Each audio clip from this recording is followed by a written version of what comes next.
ఖర్జూరం తినడం వల్ల మహిళలకు బహిష్టు సమయంలో వెన్నునొప్పి నుంచి ఉపశమనం లభిస్తుంది. పిల్లలు నిద్రలో మూత్ర విసర్జన చేస్తుంటే ఖర్జూరంతో పాటు పాలివ్వండి, పక్క తడపడం ఆపేస్తారు. ఖర్జూరంతో కాచిన పాలను ఉదయం, సాయంత్రం త్రాగాలి. కొద్ది రోజుల్లోనే రక్తపోటు నుండి బయటపడతారు.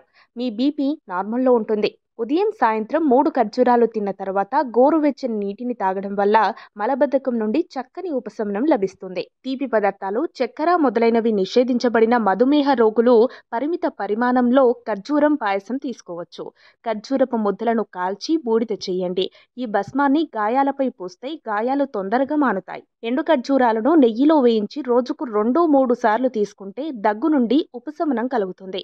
ఖర్జూరపు పొడిని నీళ్లలో నూరి తలకు పట్టించడం వల్ల తలలోని పేలు నశిస్తాయి.